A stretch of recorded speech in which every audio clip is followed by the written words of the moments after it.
The Habsburgs were big fans of orchestras. In the 15th century, Maximilian I said those famous words.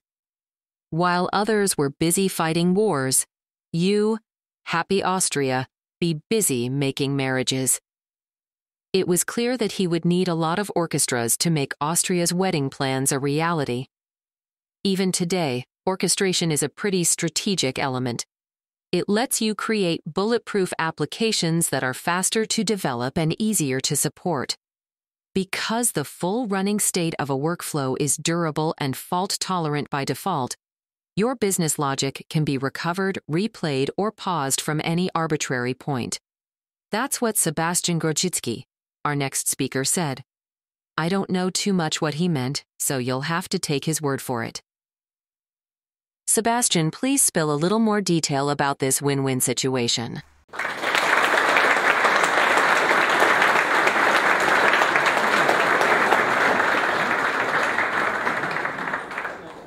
English because there is an international audience. Hopefully that's okay with everyone. So welcome to fault-tolerant workflow orchestration in PHP. Quick intro about myself. My name is Sebastian Grodzicki. I'm currently CTO at Levity. Levity is an AI startup that is on a mission to automate workflows. And yeah, well, it's using AI. And before joining Levity earlier this year, I have been working at companies such as Google, Elastic, Showroom, and GoAlign in different roles, CTO, engineer manager, or software developer. When it comes to PHP, been using PHP for 2 decades now, which is weird to admit.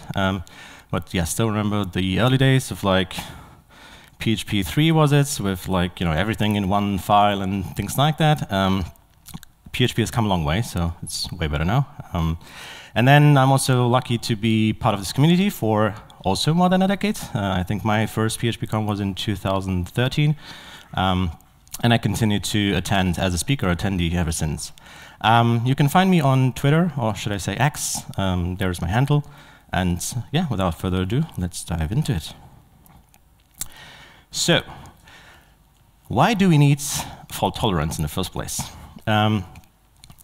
This is a list of some examples I came up with. It's not an exclusive list, so probably there's more you can add to this. But like, there is application failures. Say, you didn't catch an exception, or maybe you have a syntax error, and then your application fails. Could also be things like network outages, or actually any outages in terms of like disk failures, power cuts, and things like that. They just happen.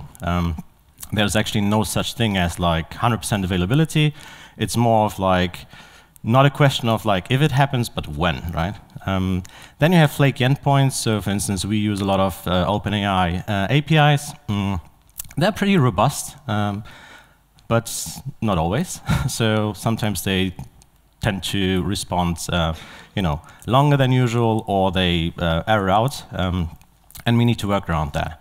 And then there's long-running processes, which, because they're long-running, there is just a magnitude of things that can go wrong, like the previously mentioned examples of like an outage or maybe network errors, but like anything in between.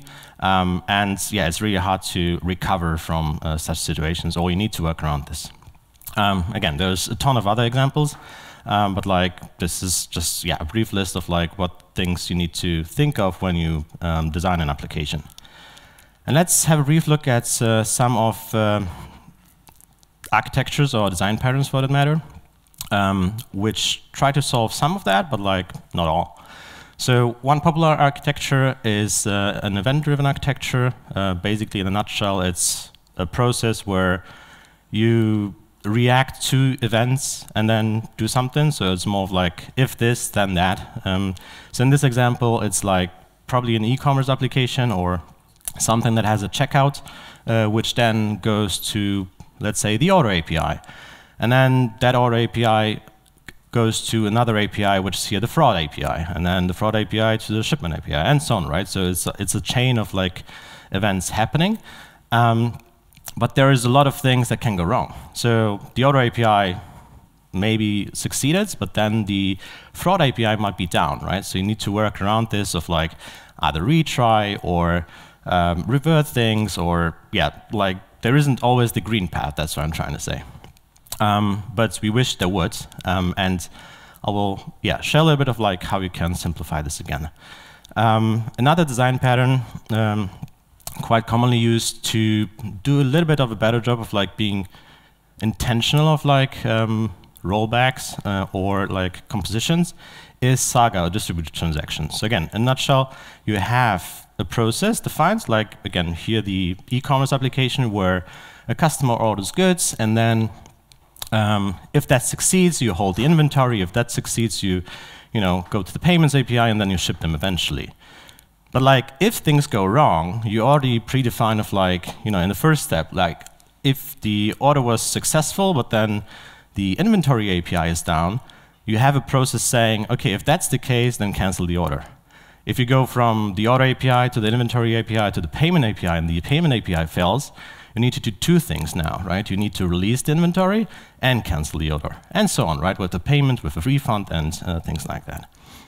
So it's a little bit better in terms of like handling errors or things that can go wrong, but it really doesn't solve the problem of like underlying failures or say like network outages and things like that. And then also there is this part of like retriable errors where you can work around of I will try again in 5 minutes. And then there's non-retriable errors, say with the payment details. There could be like the payment gateway is offline and then you want to retry. Or maybe it's saying, hey, like those credit cards details are invalid and actually there is no reason to retry. So what do you do then? Another example of a design pattern are state machines. Fairly simple, hopefully most times to implement. Here the idea is that you can validate like a transition to a state, right? So there is you want to validate the sequence. So for instance, in this example, an order can't go from complete to in payment. It can only go from in payment to rejected, but not the other way around, things like that. And while this is useful, it might also be an overkill from time to time, and I will also show you an example of where it can replace that, or actually simplify. Two more examples of like categories where things are complex or run into a lot of errors is batch processing. So basically when you want to process a lot of data in bulk, and then things get quickly quite complex when the volume is big, or it just takes a long time to process things like that. So like all the errors I mentioned before, like a temporary network outage, maybe you ran out of memory, it's really hard to resume for where things broke. You need to work around all of that. So like ideally, writing the business logic is like the 20% of the time, and then with the Pareto rule, the 80% you spend on like all those edge cases. And last category that I listed here is like scheduling in Cron. And here again, the idea is quite simple. You say, I want to have a backup, the daily backup at 3 a.m. of my database, right? And most times that works. It could be like a simple cron execution. But what if it doesn't? What if at 3 a.m. or whatever time you configured, your server is down? It won't retry, right? Like you need to work around this again. And yeah, there is complexity to do it right, but there is solutions to this. Same with scheduling. How can you make sure to execute something in the future that's like maybe a year from now? And yeah, so again, like might sound simple at first glance, but then implementation is quite complex to achieve that. And with that, I want to introduce you to Temporal. Has anyone heard of Temporal before? Wow. Okay, not that many. Okay, so I'll try to explain it the best as I can. So why am I even talking about Temporal? Temporal is there to solve many of those things with adding reliability to your application. And it almost feels like magic at first, because actually what it does, it changes the paradigm of like removing complexity from your application, and then actually it's more reliable while doing that. And I will show you in a second of like how that looks. And then the last value proposition I mentioned here is like it also tries to give you visibility into what's happening, especially in distributed systems where yeah, you want to have one pane of glass where you look at, and not like different separate like order API, payment API things in isolation. And then before you think of like, okay, probably now I need to rewrite my whole application, it's a new toolkit, and it's not really for me.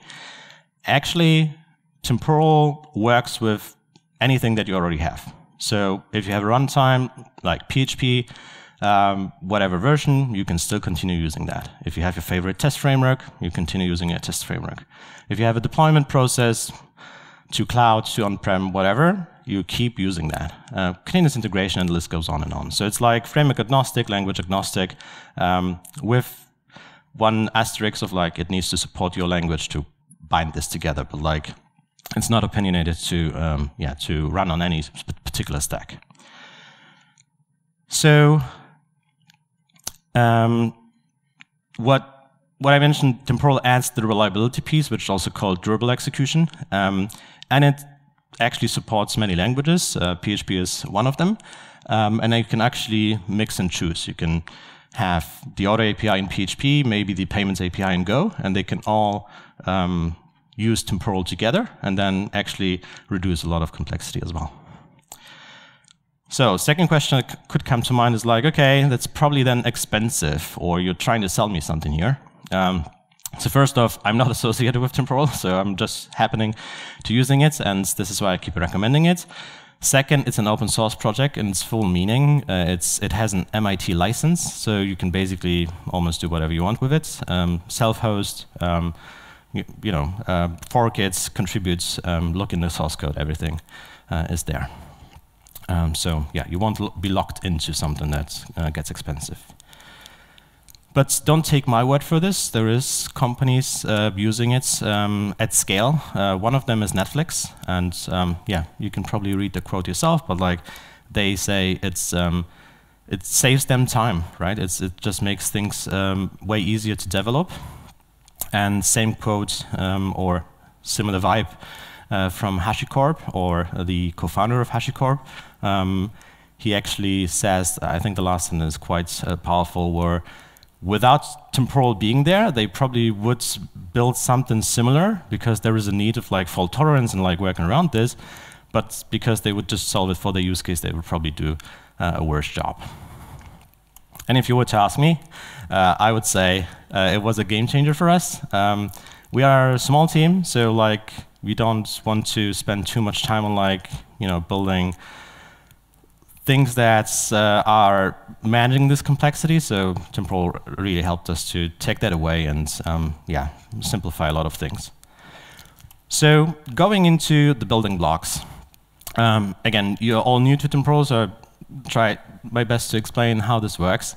There's basically two things you need to define. Let's start with the workflow, and this is basically your business logic. It is defined in code, so it's still PHP, and it outlines what steps it takes to do a process, right? And the process is something like, ordering, right? And then you say, okay, place an order, do the payment, send an email, all those steps, right? This is more the definition of what needs to happen in this workflow. And then activities on the other end are those individual steps. So it's like, it's the email, it's the payment, right? It's all those separate steps. And then why this is important to distinguish them, because the workflow, it's written in code, but should be very deterministic. So it shouldn't be able to fail.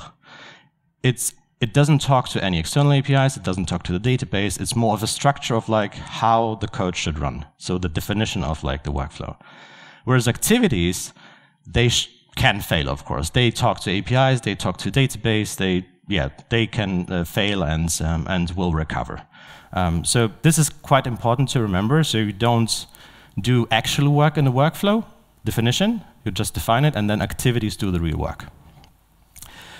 What you need to do that, you need an SDK, and this is just there to help you create those workflows, define them, create activities, and interact with Temporal, the platform, or some of the features. And last but not least, you need the Temporal service, which is as simple as a single binary if you want to run it locally, like for development. But it can then also scale to production-ready environments where you can host it on Docker, Kubernetes, and all sorts of like environments. So it goes from, again, a single binary to a very highly available, high scalable solution if you want to.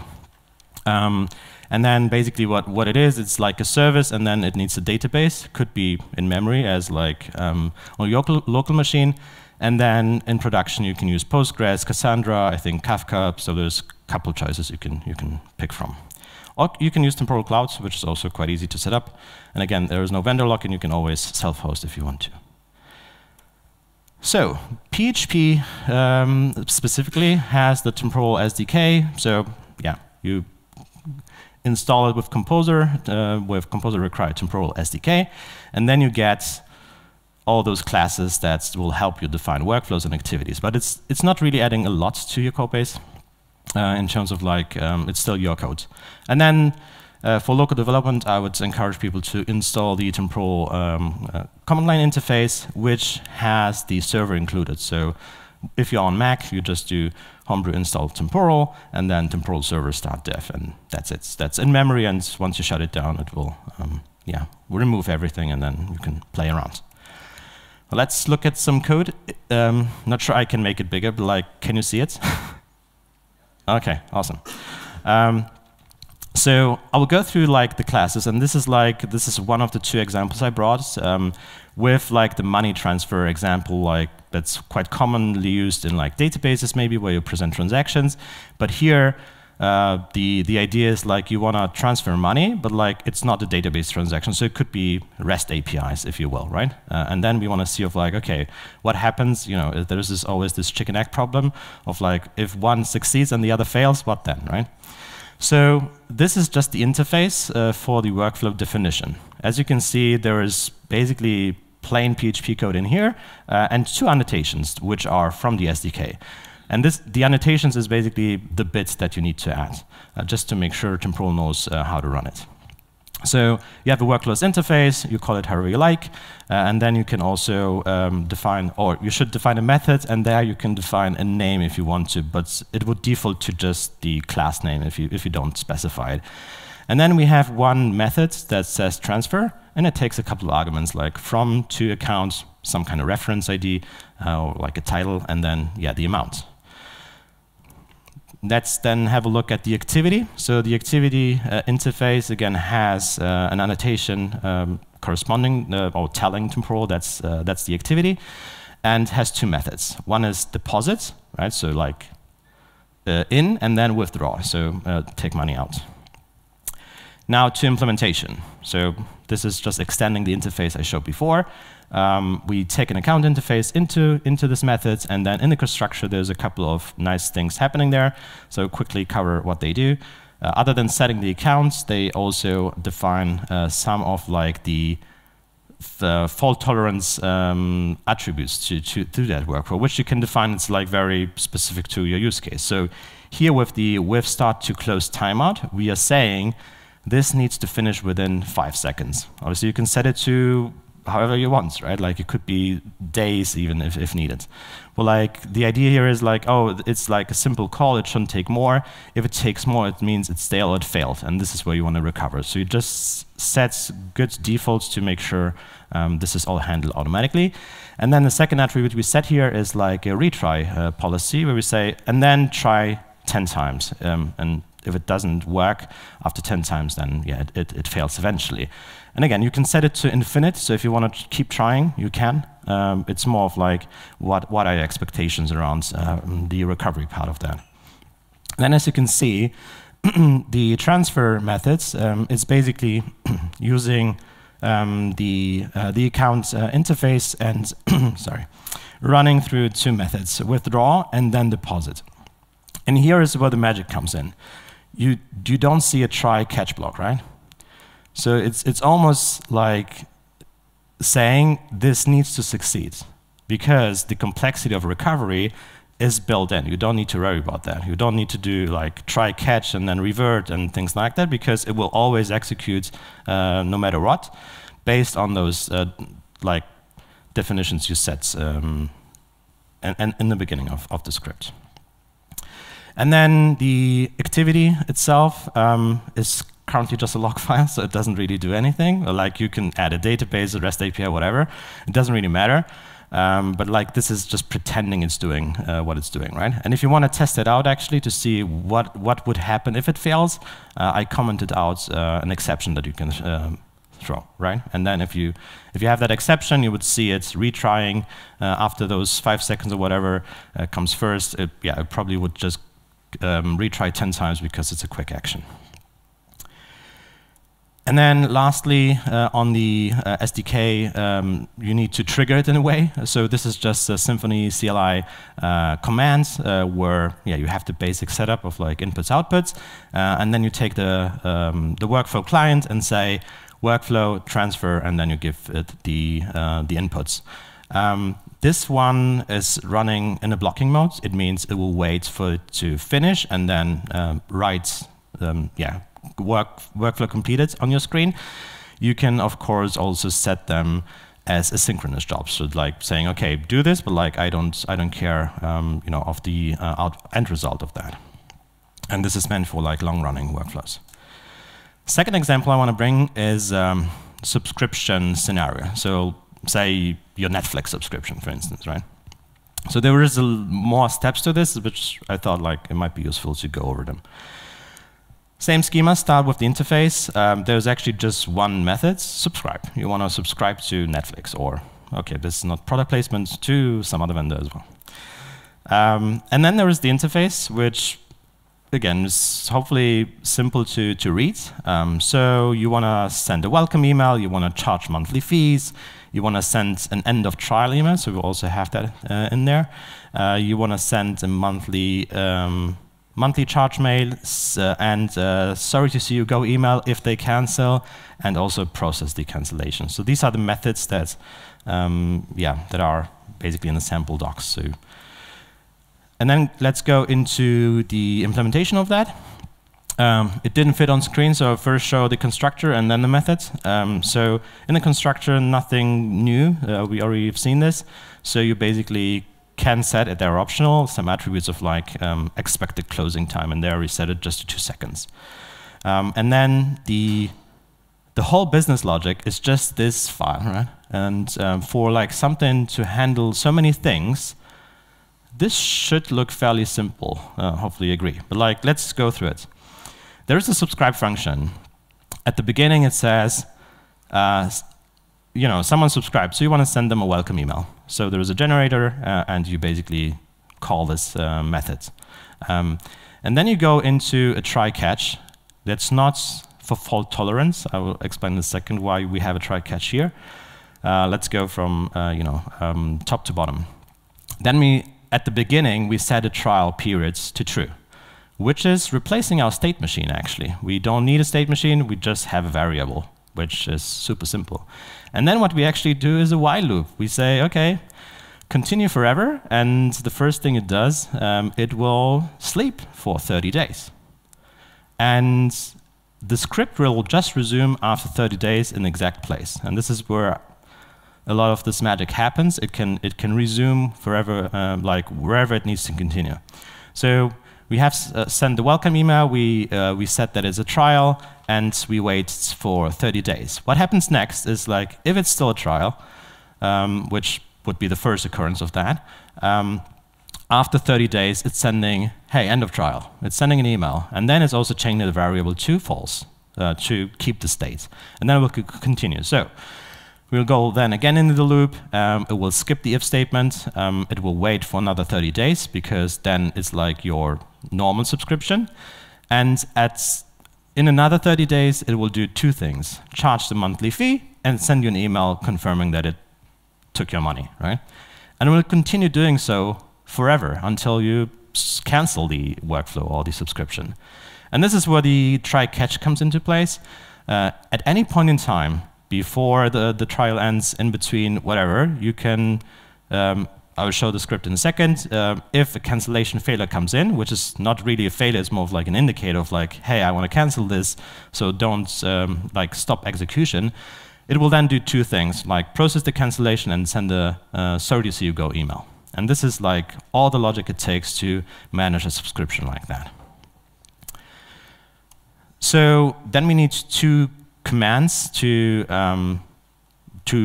like schedule the workflow. So one is the execute. So again, splitted this into two slides because they wouldn't fit. Constructor pretty simple, just again a command line application, and then the execute method looks like this, where again we take the workflow into client and operates on it with like a new attribute I now set, which is like the reuse policy. And this is also where you can control of like if you allow things to have like one workflow running at a time for a particular user. Could there be many? Like you just have deduplication if you want to. So we basically say we allow that. And then you basically run the start. So you start the workflow, but also because it could be running, you can run the command multiple times. So you have again the try catch. If it's already running, then everything is fine. And then it prints out what you need. And lastly, you have the cancellation command, which is a little bit different because this time it knows, or at least it assumes there is a workflow already. So it's not creating a new one. It's trying to connect to that based on the name in this case, subscription user ID. And then if it gets it, it tries to cancel it. If it didn't get it because it was already canceled, it just says, OK, that's already done. So I don't need to actually do anything on top. So going back to the architectures, I mentioned a couple of flaws or like complexity around doing fault-tolerant workflows without Temporal, and now we can probably look into how we can improve like the fault tolerance piece in those architectures. So for event-driven architectures, Temporal with like, let's say this is our subscribe example or the order API, we could basically draw it just like this, saying, okay, this is the happy path of like, it needs to place an order, it needs to do fraud detection, needs to do shipments and all those green and blue rectangles. And if there is a failure in between, you just define of like, okay, how many times do you want to retry? Do you even want to retry? Just by defining it in like in code as seen before, and it will take care of that. It will resume from where things broke and then retry and then move on, right? So you don't need to actually handle this on your own. Temporal will take care of that. With Saga and distributed transactions, again, here there is at least the concept of like rollbacks or things that should happen if things go wrong. But there is the separation of things that are retriable and non-retriable. So this is more of like non-retriable things, right? So like if I can't hold the inventory because we are out of stock, you might want to cancel the order.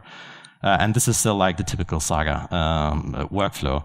But if you can't hold inventory because the inventory is down, like the system is down, you might want to use Temporal to retry at some point, right? And it has multiple policies, not just like the timing I showed or the attempts it tries to make. You can also have backup policies. So for instance, try in a second and then try maybe in a minute and then maybe in an hour, things like that, so you don't overload your system. With state machines, sometimes you can actually get rid of them, and this was with the example of the trial. You don't really need a state machine because Temporal will keep state for you, and it's as simple as a variable. So it was saying trial true or false. That's it. You don't need a state machine for that. Not to say they are redundant all the time, but like sometimes. And then batch processing. This one is super helpful because, again, the likelihood that batch processing breaks at some point is just quite high because yeah, things go wrong, and there is a ton of complexity around like handling that properly, resuming, you know, because of this all different kinds of things that can go wrong, like application errors, things like that. One nice example I like to highlight here is like application failures because you actually had a bug in your code.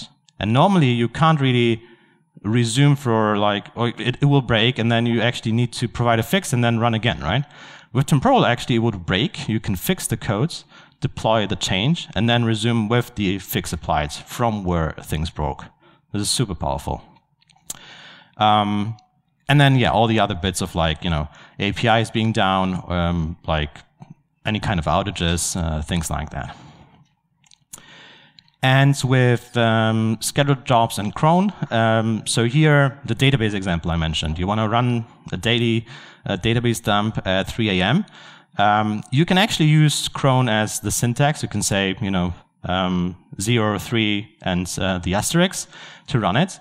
And then what Temporal offers or adds to this, because it's still super simple to implement, if the server happens to be down at 3 a.m., it will eventually run it for you. So you almost have a guarantee that it will eventually run, and this is quite nice to have it. Same with scheduling. We've seen this in a subscription example where you can schedule things to happen in 30 days, years if you want to, and it will make sure to execute at exactly that point in time. Regardless of downtime in between, it will just know to continue where things were before. Another example I also quite like of crons, for instance, if you have something like, now I'm making this up, but let's use simple math. Let's say you want to run something for every minute, so there would be all the 5 asterisks in cron.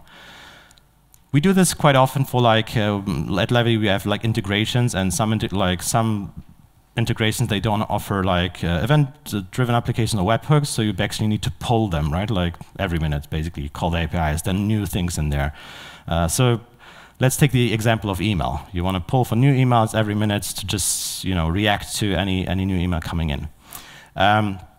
Normally, that will work, and you could still run cron, but it gets quite complex where you start seeing delays. Say you connect your account, and first time you actually want to synchronize, it's all the emails that you ever had there. It might take minutes, if not hours, or sometimes days, depending on your inbox size, to do that. So you can't actually run it every minute.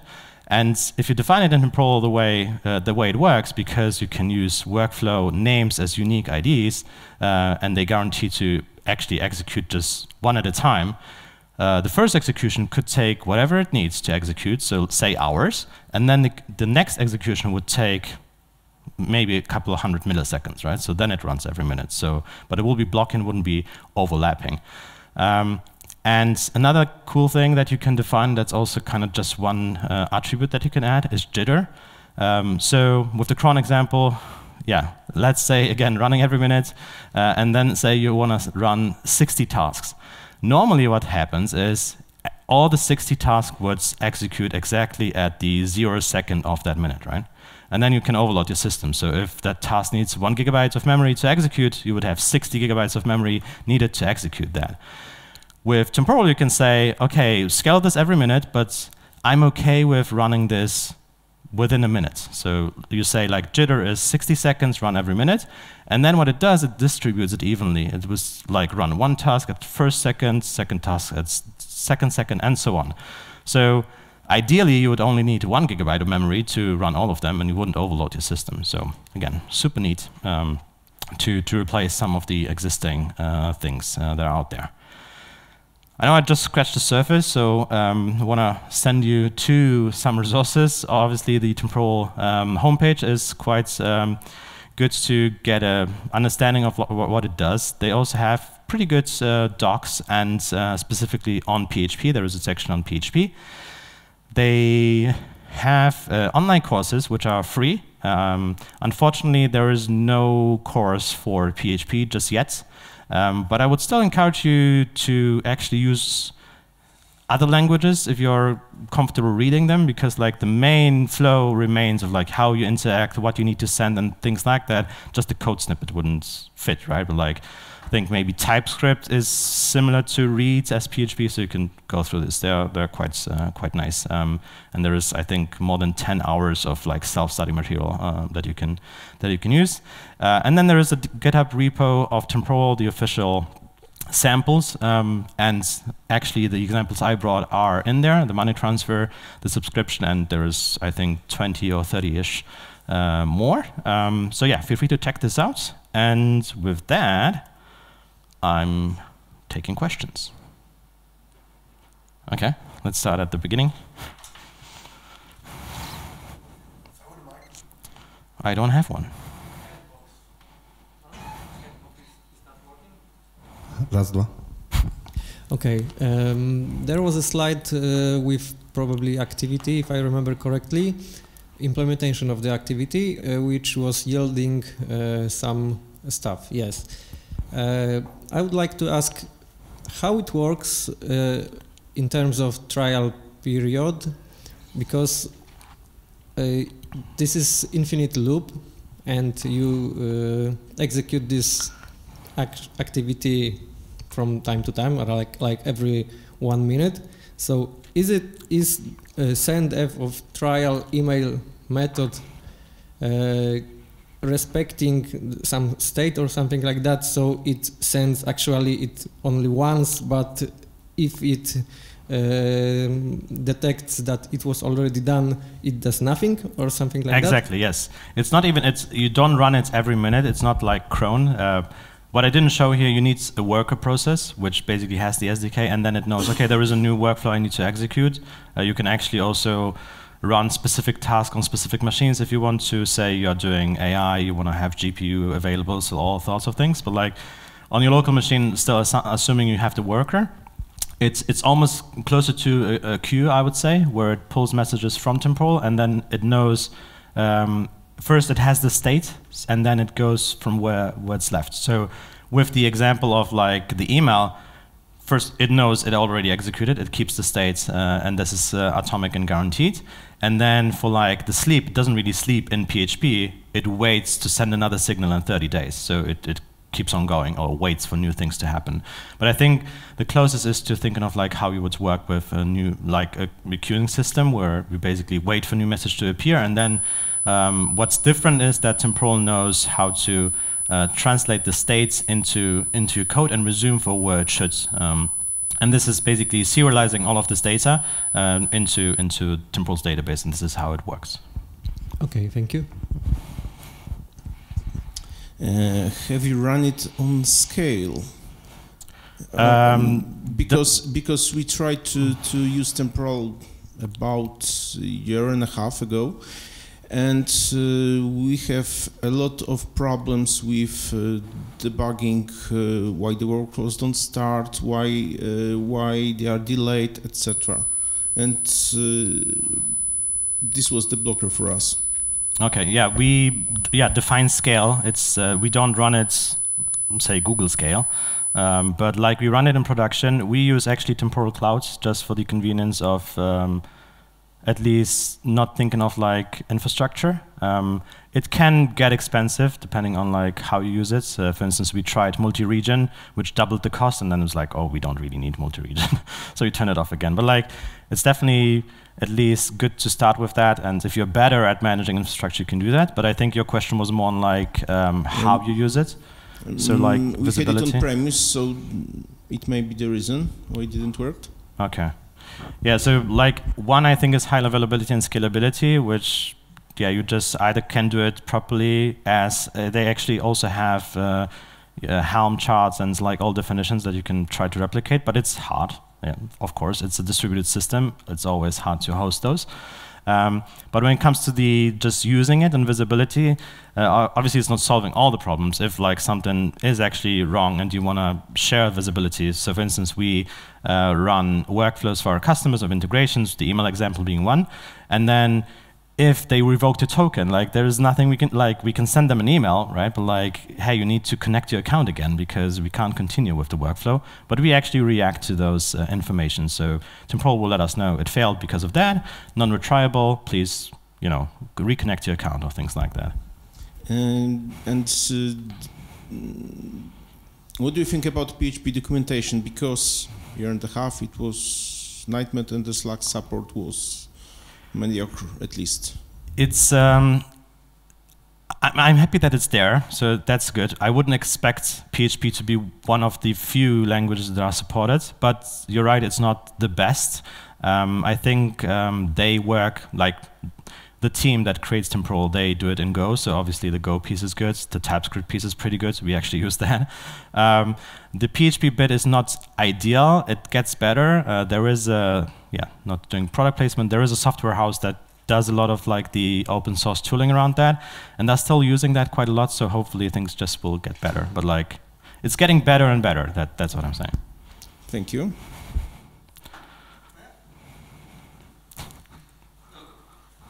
When you show the example how to start a workflow, you are passing an options line.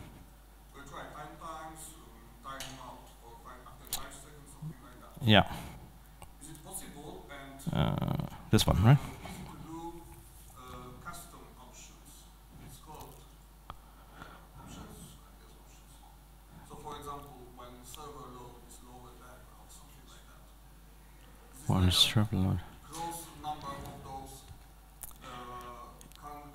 interval seconds options. Yeah, like these are more meant to to let Temporal know what it should do. It's actually the state on Temporal itself. It's not like what's happening on the worker just now.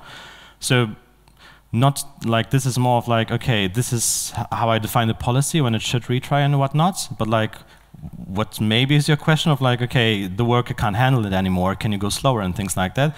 That you can define on the worker itself. So you say like, give me one task at a time. I can't handle more. So you can do that definitely, yeah. Yeah, there was one at the back.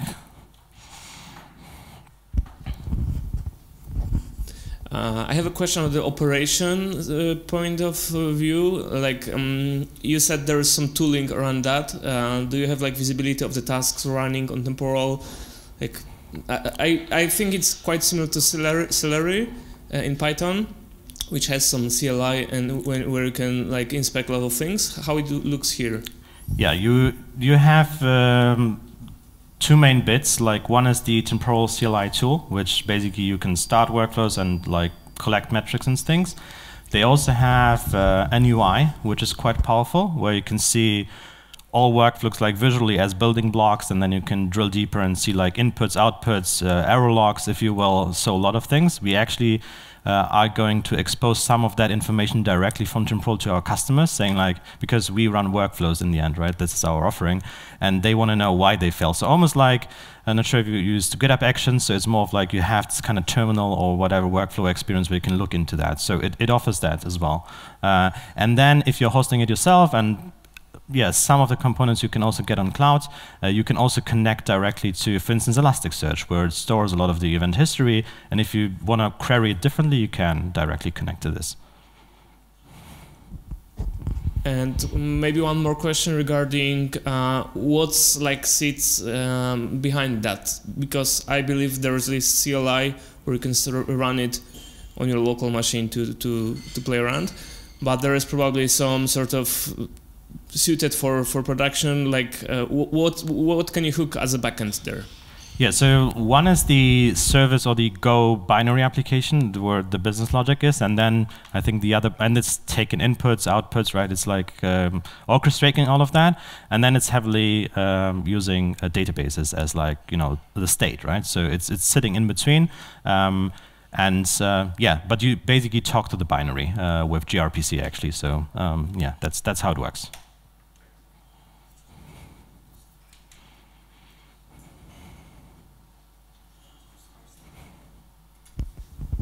One more question, slightly or mostly technical, because you have shown us that activities and workflows are defined with interfaces that have PHP attributes from the SDK, and how are those attributes transformed into some kind of orchestration? So when you run the command and the workflow,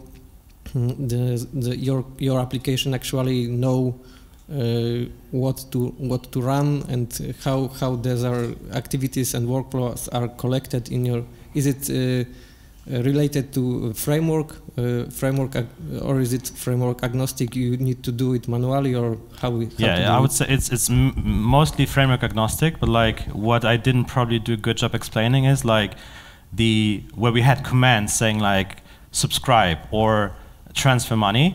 This is that you can call anywhere. Like could be a CLI tool, could be maybe like a web application, just calling that. And this is kind of separate from like where you actually execute that.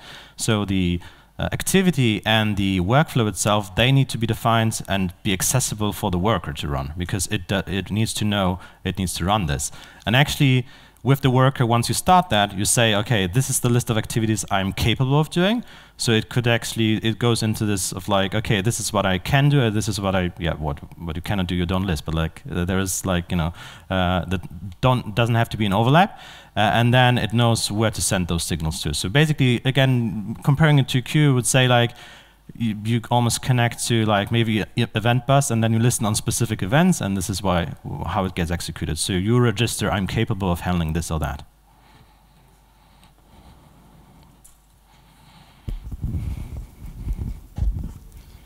Thank you. I have a question. I'm trying to understand how this fits into existing project. Could you please scroll back to the subscription flow when you have like trial period? So imagine that for some reason we have to terminate the account of the user. Yeah. Like, I don't know, stolen credit card, violated terms and conditions. So do we just add something to account interface that we check if it's still valid, or do we somehow externally trigger some kind of command to kill this? Because I understand this is like delayed execution of the workflow. So how is like, would you approach this, for example? Yeah, so in this example, you have the catch block, which reacts to canceled failure that you define. And then we actually had the, was it this one? Yeah, and then you have this command, which will trigger that to fail or like to cancel. This is kind of built in. So, but you could, like, either it could be like the customer decides to cancel, right? So you can actually call this method saying cancel on the workflow. Or maybe if it's like you could actually have a CLI tool saying like, oh, cancel everyone who is, I don't know, overdue or things like that. So I can trigger, I can execute the commands. You can send signals to existing workflows, yes. Thank you, thank you. Okay, I think okay, so we have to. Specific method inside the workflow, specific activity. Say that again. Here we are just canceling the workflow. Yes. Yes. But just sending a signal. Just saying. Like it's just basically the. Let me see if this works. No. Okay. Okay. So. But it's just the you're doing method cancel on the workflow. Can you, I don't know, start a specific activity inside the workflow or something like that? Like do another activity? Yeah. Yeah, you can actually do child workflows if you want to. One common example is that you have a workflow that needs to upgrade servers, right? And then you would do a child workflow for every server. So they can go in parallel, and like the state doesn't impact the other servers, so you want to isolate that. Yeah, so you can do that, yeah. Okay.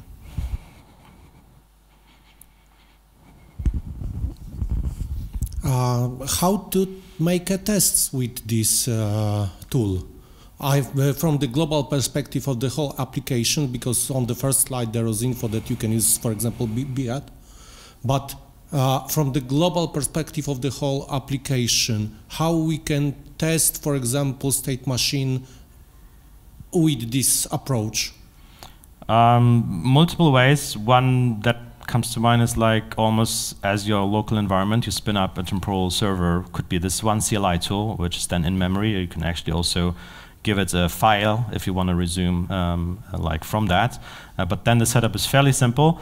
And then you would talk to it like almost integration tests, where you know, normally you would have a database, and this is more of like another system that has some state where you execute things and then test if the output is correct. So you can either test it executed properly, which is maybe like just the green path of like, okay, it actually ran, it didn't fail.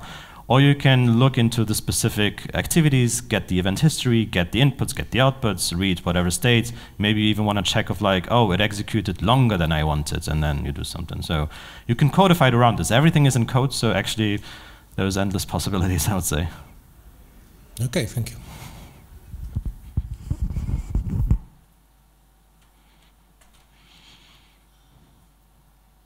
Okay, if there are no more questions, then thank you. I'm still around if you want to approach me directly. And yeah,